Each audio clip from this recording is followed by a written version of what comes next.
오늘은 대하설교를 잠시 멈추고 명절에 어디로 가나라는 제목으로 요한복음의 특별 계시를 선포하고자 합니다.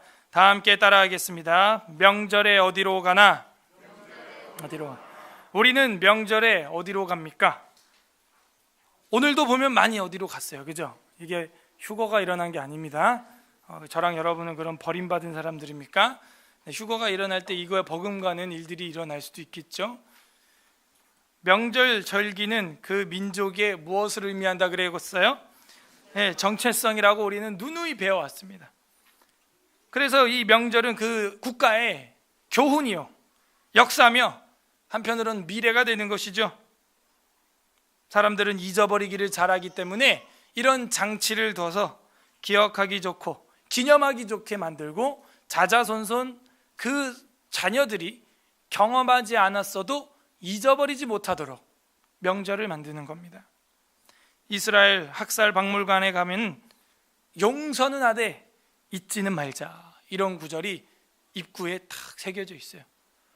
용서는 하는데 잊지는 말라는 것이죠. 그래서 한 민족의 교훈을 대대로 전하기 위해서는 어떠한 사건을 기억하기 좋고 기념하기 좋게 절기로 정하는 것이 지혜입니다. 오늘 성경 본문에는 명절이 등장을 합니다. 그리고 그 명절의 큰 날이라고 나오고 있어요. 이 명절은 예수 그리스도의 정체성과 관련이 깊습니다. 자신이야말로 명절의 주인이며 명절의 참 의미라고 선포하고 있는 것이죠. 우리는 명절에 어디로 가며 어떤 의미를 가지고 보내야 됩니까? 한가위라고 하는 것은 한가위, 순수 한글이에요.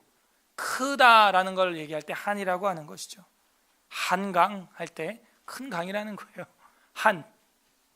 한숨, 큰 숨이죠. 가위 하는 것은 가운데, 이런 뜻입니다. 그래서 우리가 이걸 한자로는 중추절이라고 말하죠.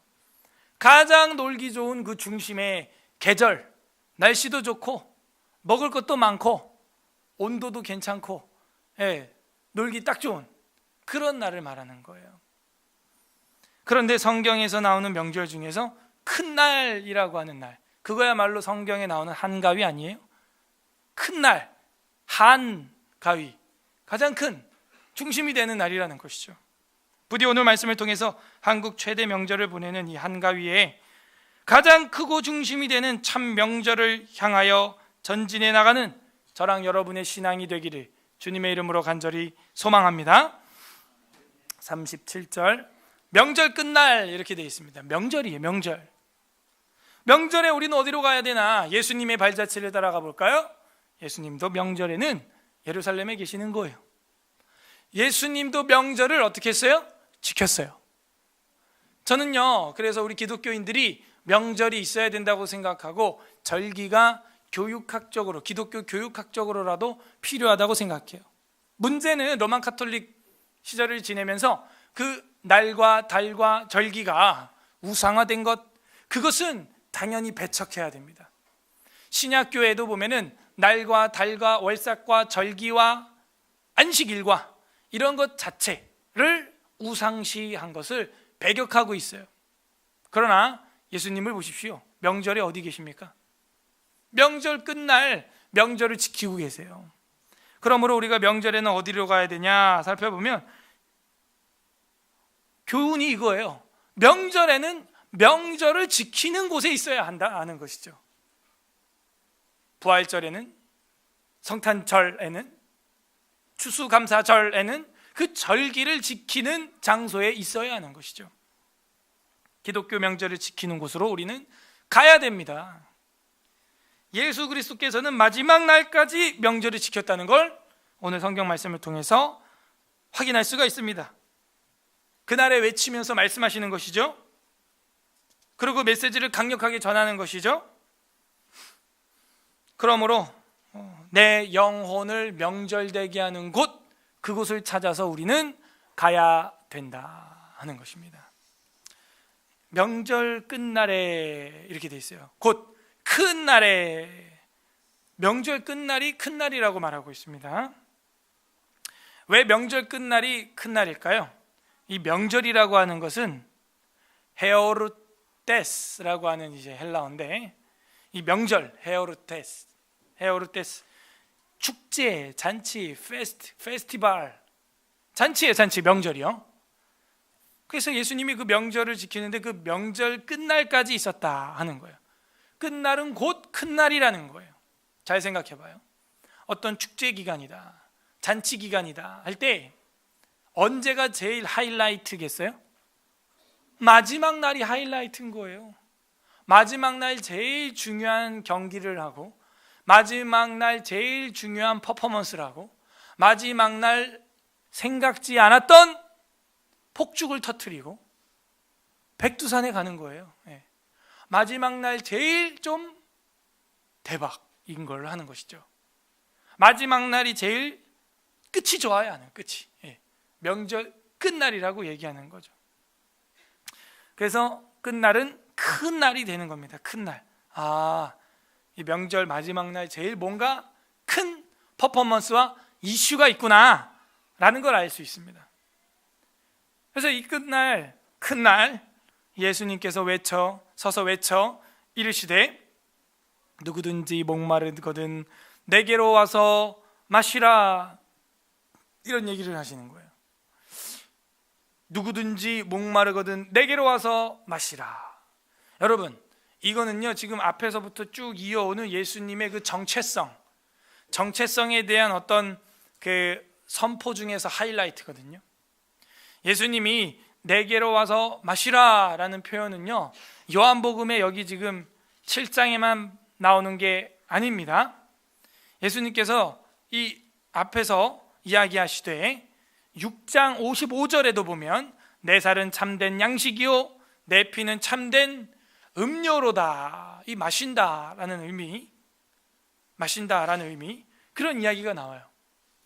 그리고 이 앞에 4장, 요한복음 4장에 보면 우물가의 여인에게 뭐라 그래요?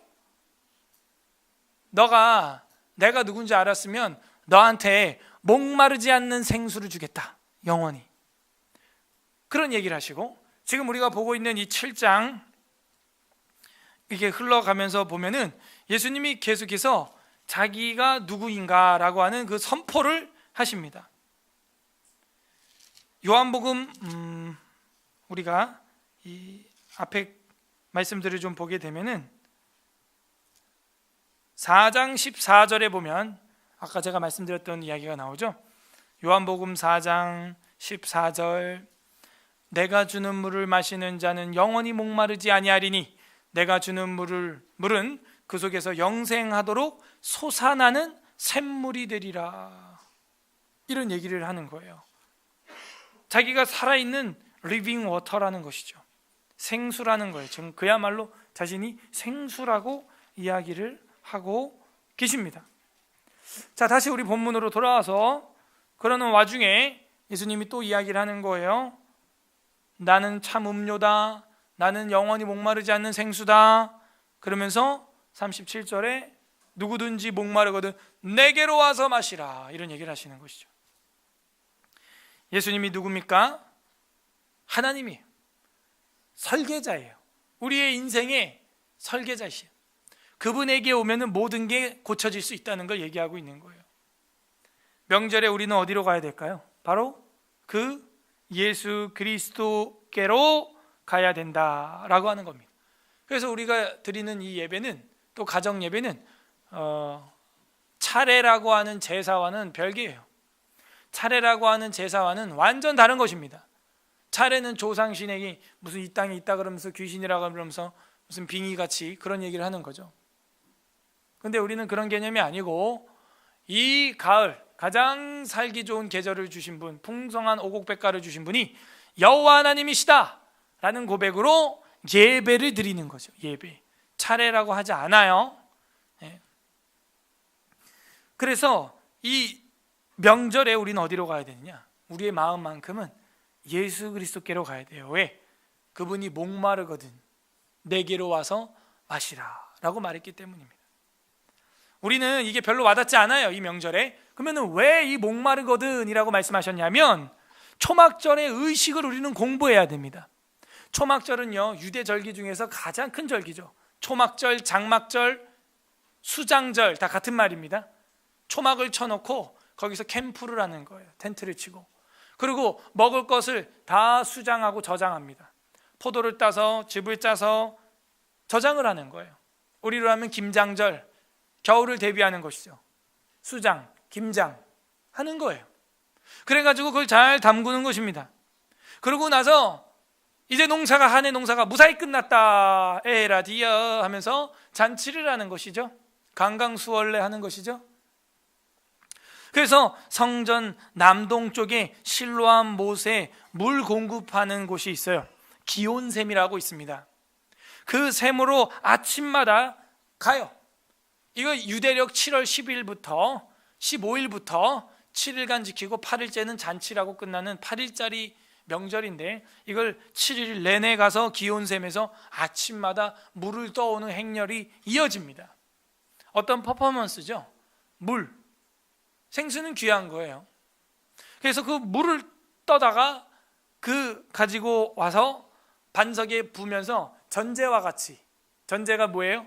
여러 가지 레위기의 제사들이 나오는데, 태워드리는 거 번제, 곡식을 드리는 거 소제, 이런 게 있는데, 곡식을 또 짜가지고 집으로 만들어서 부어드리는 걸 전제라 그래요.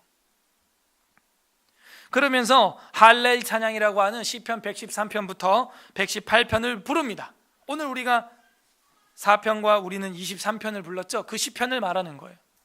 그 시편을 부르면서 그 제단의 주위를 돌아요. 제단의 주위를 돌다가 제단에 올라가서 은으로 된 깔때기에 물을 부으면서 땅으로 흘려내 보냅니다.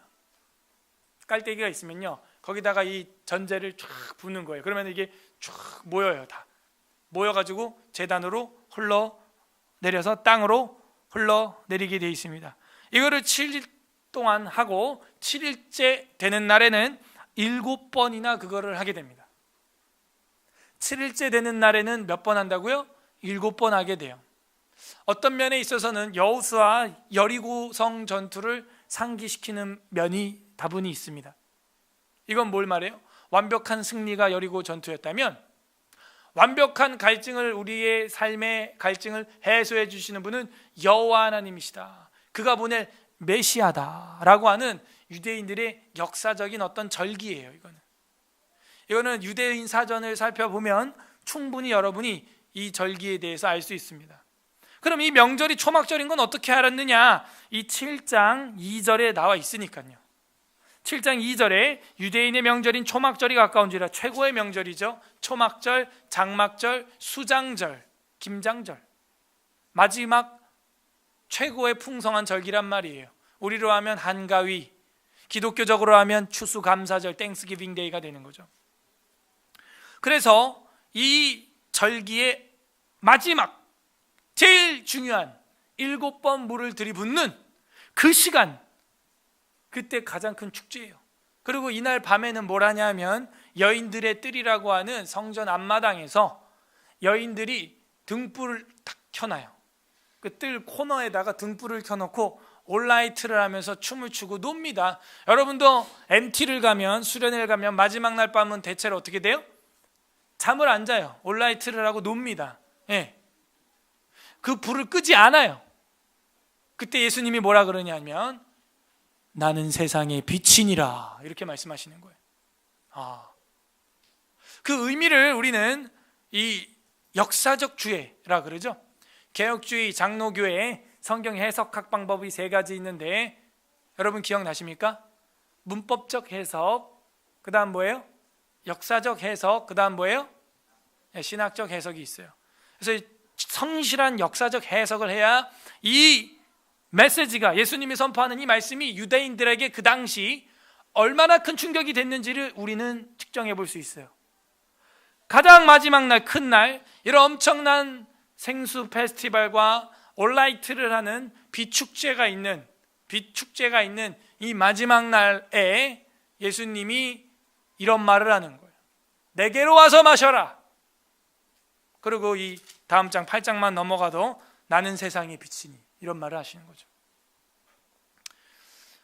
이거는 유대인들에게 엄청난 충격이 되는 거예요. 우리 한국식으로 하면 이 추석 명절에 온 식구들이, 신자 불신자 친척들이 다 모여서 지금 추석 명절 저녁에 제일 기분이 좋은 날 닭도 잡고 소도 잡고 고기도 먹고 한참 즐겁게 서로 용돈도 주고받고 하는데, 이런 거와 같은 거예요. 갑자기 여러분 친척 중에 한 명이 딱 나오더니 일어서서 이 명절은 나 때문에 다 이렇게 쉴 수 있게 된 거야, 이렇게 말한 거랑 똑같은 거예요.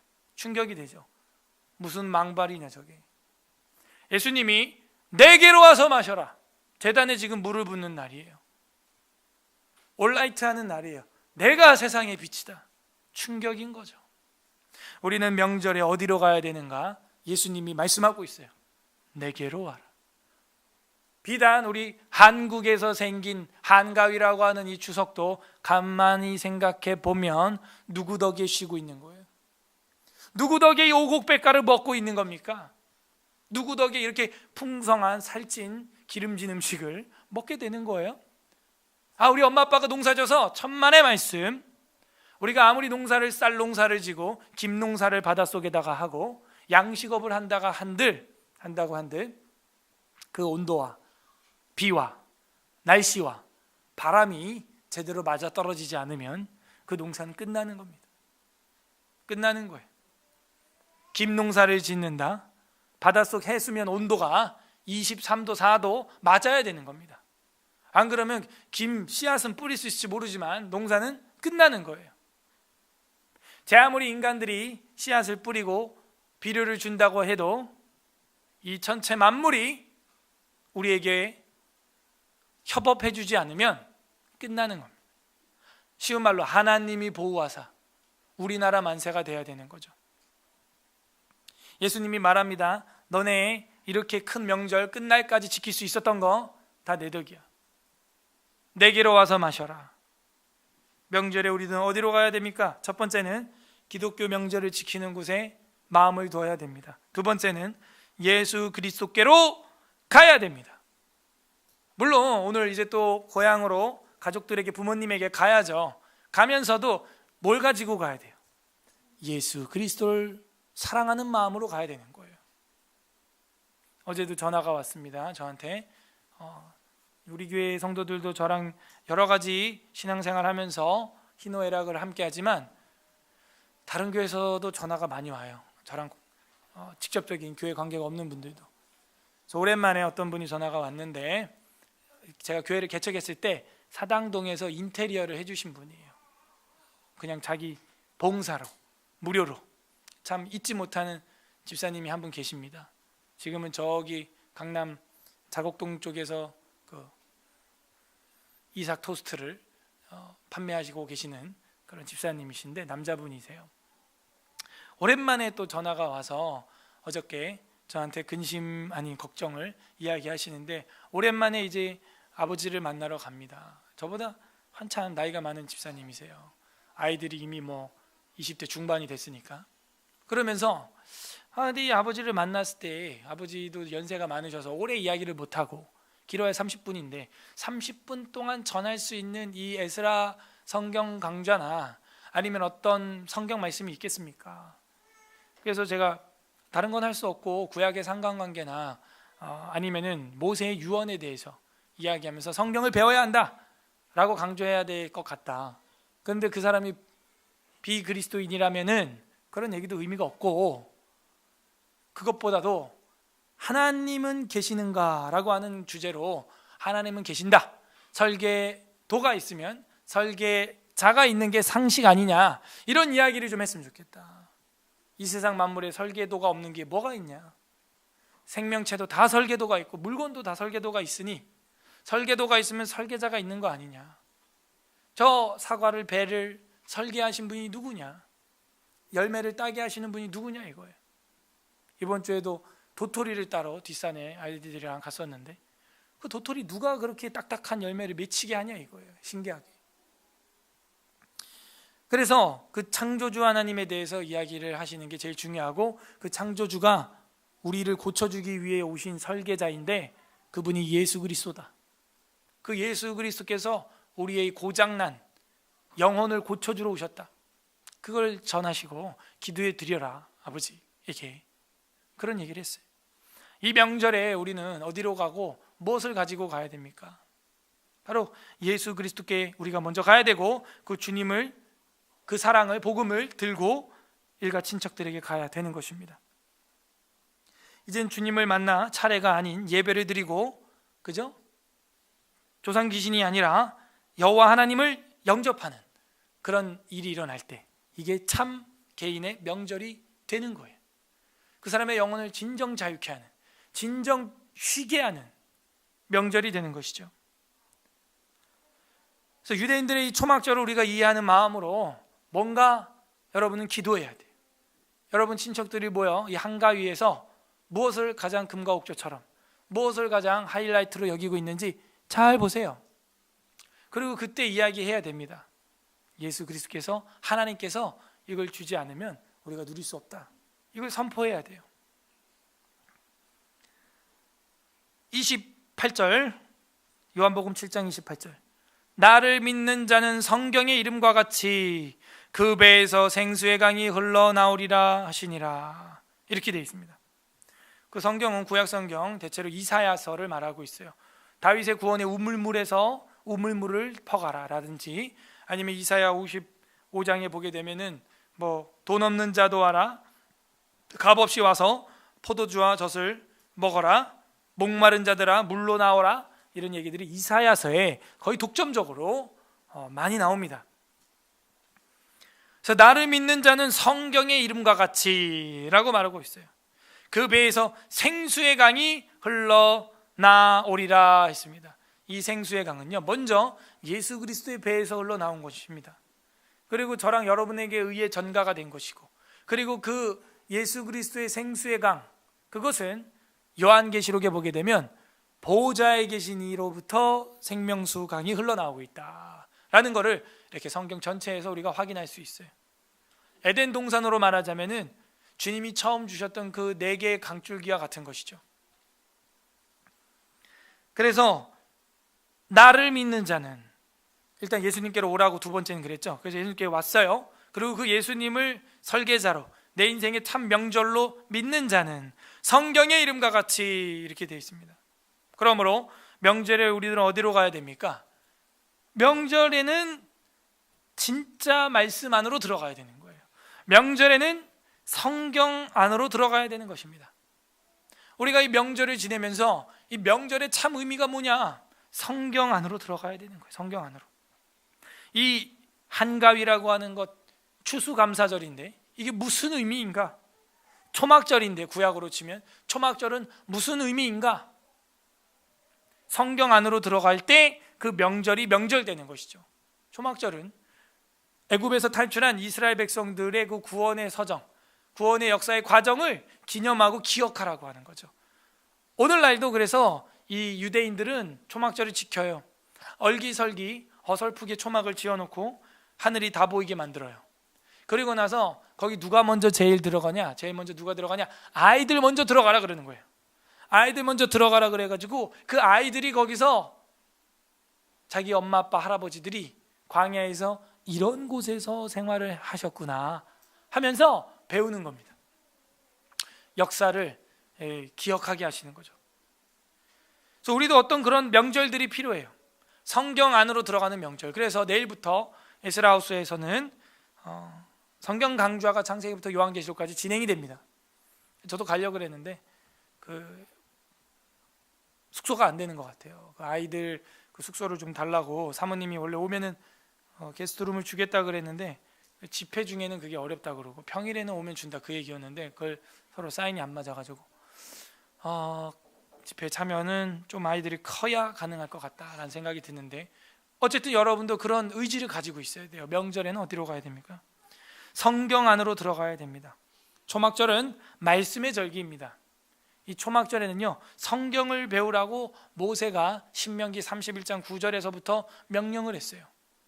신명기 31장 9절에 보면 제7년 정기 면제년의 초막절에 너희는 남녀와 어린이와 타국인까지 택해서 이 모든 말씀을 배우고 듣고 여호와 하나님을 알아서 경외하는 법을 지켜 행하게 해라 라면서 이 말씀의 명절이 바로 이 초막절이다 라는 걸 보여주고 있습니다.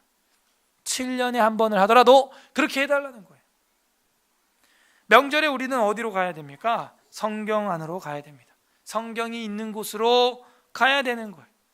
그래서 제가 꿈꾸는 명절은 우리 자손들이 만약 번성하여 하나님이 저에게 자자손손 많은 아이들을 준다면, 손주들을 준다면, 뭐 제가 지금 자녀들이 4명이라면 이 아이들이 또 4명만 낳아도 4, 4, 16 16명이고 그 사위들하고 이제 며느리하고 뭐 다 합치면은 그래도 한 30, 40명 정도는 될 거 아니에요, 그죠? 한 3, 40명 정도, 뭐 요만큼 우리 지금 한 60명 되는 것 같은데 한 3, 40명 정도 되면은 같이 앉아가지고 명절이 다른 게 아니고 추석에 모여가지고 한가위에 모여서 펜션 하나 잡아가지고 뭐 한 4박 5일 같이 성경을 읽고 나누고 먹고 마시고 단 것과 포도주를 나누는 이스라엘처럼 그렇게 하는 거예요. 그거를 꿈꾸는 거죠. 그게 진짜 우리 집안의 진짜 명절이구나 라는 걸 아이들에게 인식을 시켜주는 거예요. 초막절, 말씀을 배우는 절기, 7년에 한 번이라도 제대로 그렇게 하는 거죠. 그래서 이 명절에는 우리가 성경 안으로 들어가야 합니다 라는 것입니다. 성경을 따라가야 메시아를 만날 수가 있고, 성경을 따라가야 그 배에서 생수의 강이 터져서 성령의 충만함을 받을 수가 있다고 예수님께서 말씀하고 계시는 것이죠. 진정한 명절은 성경을 통해서 예수 그리스도를 믿어 성령 충만한 것, 이거야말로 내 영혼의 참 명절이 되는 거예요. 참 기쁨이 되는 것이죠. 명절에는요 쉼이 있습니다. 명절에는요 먹을 게 많아요. 명절에는요 정말 반가운 손님들이 있습니다. 예수님을 만나보세요. 성경을 통하여 그리스도를 영접해 보세요. 어떻게 될까요? 영혼의 양식을 먹게 돼요. 내 영혼의 참된 쉼을 저 천국에서 누리게 됩니다. 정말 반가운 사람들을 만나게 돼요. 이것이야말로 개인의 참 명절이라고 할 수 있어요. 참 헤오르메스, 헤오르테스가 되는 것이죠. 축제, 잔치가 되는 거예요. 명절이 되는 거예요. 정리합니다. 명절에 우리는 어디로 가야 됩니까? 친척들을, 가족들을, 부모님을 뵈러 가야 하는 것도 맞지만 그보다도 우리는 참된 기독교 명절이 있는 자리를 지켜야 됩니다. 지금 내 때에 되지 않는다면 내가 조상이 될 땐, 내가 이 집안의 이 가문의 어른이 될 땐 그걸 만들어내야 돼요. 명절엔 어디로 가야 됩니까? 예수 그리스도께로 가야 됩니다. 예수님 빼놓고는요 우리의 명절이 참된 명절이 될 수 없어요. 우리가 누리는 모든 것들은 그분으로부터 온 거예요. 그분이 없이는 창조된 게 이 땅에 아무것도 없기 때문이죠. 명절엔 어디로 가야 됩니까? 성경의 진리 안으로 들어가야 됩니다. 성경 안에 말씀의 절기에 들어가야 돼요.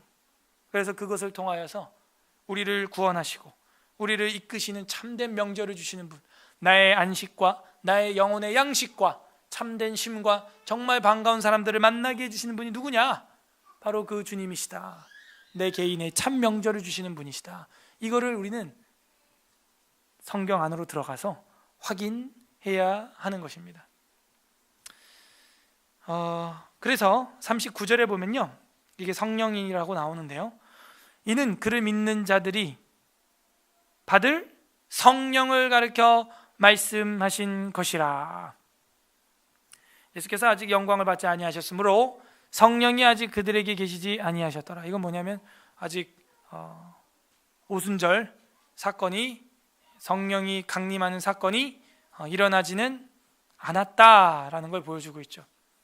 이는 그를 믿는 자들이 받을 성령을 가리켜서 생수가 강같이 흘러나간다는 거예요. 리빙 워터, 생수. 우리 기독교인들이 바로 이 생수가 돼야 되고 생수의 통로가 돼야 되는 것입니다. 생수. 이사야 55장 1절을 한번 찾아보시죠. 이사야 12장부터 볼까요? 구약성경 이제 관련 구절 찾아보고 말씀을 정리해 보도록 하겠습니다. 이사야 12장 3절, 구약성경 983페이지 이사야 12장 3절 983페이지 이사야 12장 3절 다 같이 읽어보겠습니다. 시작. 그러므로 너희가 기쁨으로 구원의 우물들에서 물을 기르리로다. 아멘. 여기 구약에 이사야가 예언하는 겁니다. 구원을 이루심을 찬양하라고 이야기하면서 구원의 우물물, 그 우물물에서 퍼서 마셔라. 퍼서 마셔라. 그 구원의 기쁨, 그걸 너희들이 그 우물에 와서 마음껏 기르리로다. 길러 먹어라. 그런 이야기를 하고 있습니다. 그리고 나서 55장 가볼까요?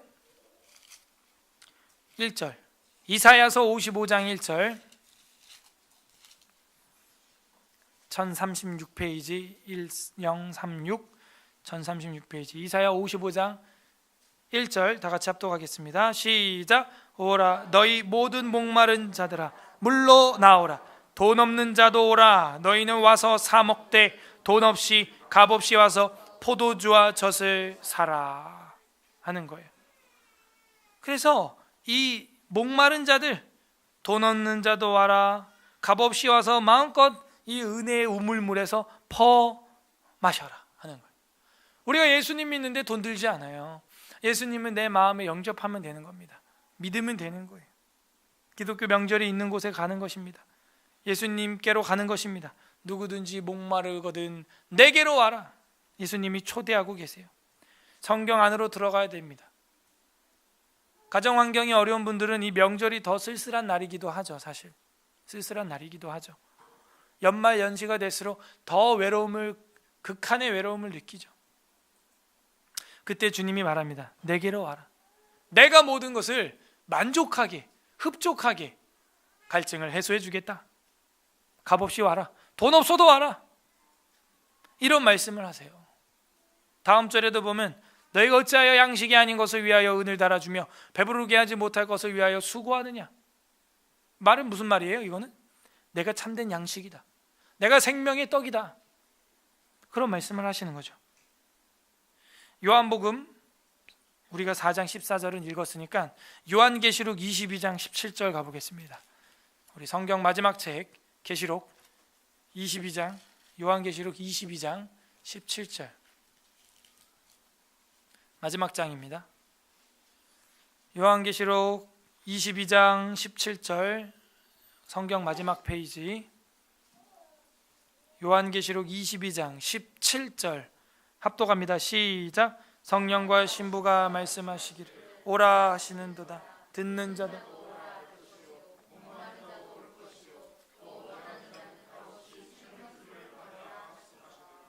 아멘. 성령과 신부할 때 이 신부는요 새 예루살렘을 말하고 있습니다. 오라 하시는도다. 듣는 자도 오라 할 것이요 목마른 자도 올 것이요 또 원하는 자는 어떻게? 값없이 생명수를 받으라. 그러니까 실체가 요한계시록에 나오고 있죠. 내게로 와서 마셔라 마셔라 하는데 생명수를 마셔라 하는 거예요. 생명수. 천국에서 강같이 흐르고 있는 그 생명수, 그 생명수 강 주변에 자라있는 생명나무의 열매, 에덴 동산에 있었던 그 생명과실입니다. 명절, 절기는 그 민족의 교훈이며 역사이며 미래입니다. 절기는 정체성이에요. 하지만 사람은 이것을 잘 잃어버리고 잊어버립니다. 그래서 하나님께서는 우리에게 절기를 주셨고 이 절기를 통하여서 신앙을 다시 한번 갱신하기를 원하시죠. 그러면 생각해 봅시다. 우리에게 가장 정기적으로 규칙적으로 잊지 못하게 자녀에게 지키라고 주신 명절, 절기는 무엇일까요? 여러분 가장 자주 정기적으로 반복적으로 지키는 게 뭐예요? 아멘. 주일입니다. 주일이야말로 가장 중요한 절기예요. 1년에 한 번 있어요? 7년에 한 번 지킵니까? 아니죠. 안식일을 거룩히 하여 지키라라고 하는 것은요 7일에 한 번이네요. 7일에 한 번. 지속적이고 반복적이죠. 자자손손 이것을 가르치라는 거예요. 가르치라는 거예요. 웨스트민스터 신앙고백서 우리 장로교 교리 헌법을 보게 되면 21장에 예배와 안식일이라고 하는 파트가 있습니다. 이 예배와 안식일 21장의 7항을 보게 되면 일반적으로 하나님께 예배하기 위하여 일정한 시간을 정하는 것은 자연의 법칙에 합당한 것이다. 이렇게 돼 있어요. 예배하기 위하여 일정한 시간을 정하는 것은 자연 법칙에 합당한 것이다. 그래서 하나님은 그의 말씀을 통하여 적극적이고도 도덕적이며 영구적인 명령으로서 모든 시대의 모든 사람에게 특별히 1회 중에 하루를 안식일로 택정했다. 1회가 며칠이에요? 7일이죠. 7일 중에 하루를 안식일로 택정했다. 그래서 하나님께서 거룩하게 지키도록 명령하셨다. 십계명에. 그날은 창세로부터 그리스도의 부활까지는 한 주간의 마지막 날이었으나 그리스도의 부활 이후로는 한 주간의 첫째 날로 바뀌어졌다라고 말하고 있어요. 이건 뭘 보여주고 있어요? 그리스도의 부활 직전까지는 안식일을 일월화수목 금토 토요일로 안식일을 지켰는데 그리스도께서 부활 이후에는 일월화수목금토에서 그 날을 제일 주님께 드리는 주일로 부활하신 그날을 기념하여 주일 한 주간의 첫째 날로 바뀌었다는 거예요. 이거는 고린도전서, 사도행전 또 요한계시록에 보게 되면은 안식 후 첫날이라고 해서 기독교인들이 안식 후 첫날을 지켰다는 것을 성경에서 확인할 수가 있습니다. 토요일 다음 첫날인 것이죠. 우리의 참 안식, 영혼의 안식을 이룬 것은 예수 그리스도의 십자가의 죽으심과 죄 씻음, 부활하심 이거라는 거예요. 이게 진짜 안식일이에요. 진짜 안식을 완성하신 분이 예수 그리스도이신 것이요. 그래서 그리스도의 부활 이후로는 한 주의 첫째 날로 바뀌어졌다. 성경에는 이 날이 주의 날로 불려졌다. 그래서 우리 주일이라고 하는 거예요. 이 날은 세상 끝날까지 기독교의 안식일로 지켜져야 하는 것이다. 이게 우리 개신교, 기독교 헌법 21장 7항에 있는 겁니다. 이런 의식을 우리가 가지고 오늘 나왔어야 되는 거죠. 산으로 들로 다들 캠핑하러 가을 여행을 만끽하러 떠나는 이 계절에 우리는 이날 나온 거예요. 왜 나왔어요? 이 명절에 7일마다 한 번 있는 이 명절 절기에 어디로 가야 되나, 명절에는 어디로 가나를 알고 있기 때문에. 물론 꼭 여기가 아니더라도 지금 우리 사랑하는 서울예사라교회 교우들이 각 가정에서, 고향에서 또 어디 있겠어요? 예배 자리에 있겠죠. 주일 예배도 제끼고 부모님하고 뭐 골프 치러 갔겠습니까? 바닷가 놀러 갔겠어요? 그건 아니라고 봐요. 오늘 이 요한복음 7장의 말씀에 어떤 하나님의 마음이 담겨져 있는 것 같습니까? 어떤 예수님의 초청의 마음이 있는 것 같아요? 나 너랑 명절처럼 늘 항상 함께 있고 싶어. 이 얘기예요. 내게로 와라. 이 땅에서뿐만 2박 3일, 3박 4일 명절 이 정도가 아니야. 영원한 천국에서 내가 너와 함께 쉼을 줄게. 휴가 내가 다 줄게. 양식을 줄게. 처소를 내가 허락해 줄게. 고향집이 아니라 진짜 본향의 집을 내가 줄게. 이게 오늘 말씀의 명절의 의미예요. 그리고 하나님의 마음인 것입니다. 그러면 이제 천국이 이해가 돼요. 천국이 이 땅에서 이렇게 4일 5일 연휴로 쉬는 것도 기쁘고 즐겁고 가족들 만나서 오랜만에 풍요로운 기름진 음식을 먹는 이런 날이 즐겁다라는 걸 우리가 모형으로 여기서 배우는 거죠. 그러면 뭐가 그리워져야 돼요? 항상 그렇게 평안을 누릴 수 있는 천국이, 하늘의 명절이 그리워져야 되는 것이죠. 각자 적용을 해보시길 바랍니다. 그리스도의 명절인 주일을 우리는 잘 지키고 있습니까?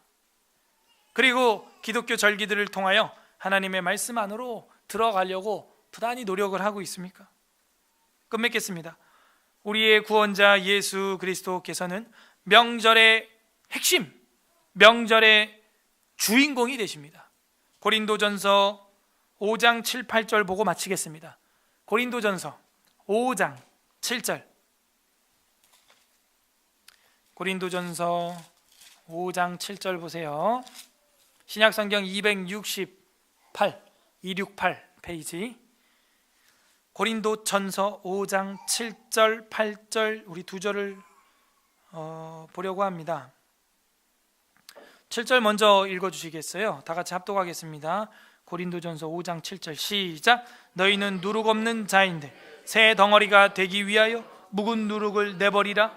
우리 유월절 양 곧 그리스도께서 희생되셨네. 그러니까 너희는 누룩 없는 자인데 새 덩어리가 되기 위해서 묵은 누룩은 버려라. 옛 습관 버려라. 옛날 그 습관대로 했던 그 명절 버려라. 유월절이라고 하는 또 가장 큰 명절이 나왔어요. 이제 초막절과 쌍벽을 이루는 유대 3대 절기 중에 하나입니다. 유월절은 어린 양을 잡아서 애굽 이집트에서 탈출한 그걸 기념해서 만든 절기거든요. 근데 그 유월절 어린 양의 역시 실체도 누구라는 거예요? 예수 그리스도라는 거예요. 유월절 양 곧 예수 그리스도께서 희생됐으니까 이제 옛날 방식의 그런 명절 말고 그 실체, 설계자이신 메시아를 통하여 이제 새 누룩으로 명절을 풍성하게 부풀려라 이 얘기죠.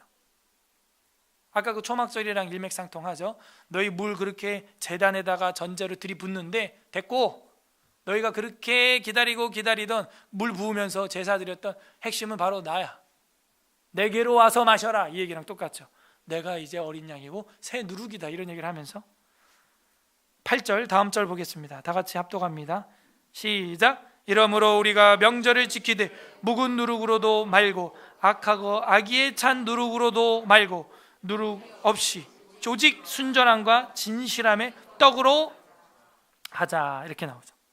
우리가 뭐래요? 이러므로 우리가 명절을 지키되 자, 어떤 기독교인들은 목사님들 또 특히 보수주의, 정통주의, 개혁주의를 표방하는 목사님 저 유튜브에서 이렇게 본 것 같은데 그런 말을 해요. 기독교인들이 뭐하러 명절 지킵니까? 추수감사절 뭐하러 지켜요? 사순절, 부활절, 성탄절을 왜 지킵니까? 이런 극우파 목사님을 제가 봤어요. 아니 우리가 날과 달과 절기와 안식일을 우상숭배하는 건 당연히 금해야 되지만 절기를 통한 기독교적 복음의 고치화와 자자손손의 교육, 신앙교육은 필요한 거거든요. 나오잖아요. 우리가 명절을 지키되 묵은 누룩으로도 말고 악하고 악의에 찬 누룩으로도 말고 누룩 없이 오직 순전함과 뭐예요? 진실함의 떡으로 하자. 이게 누구예요? 예수님이에요.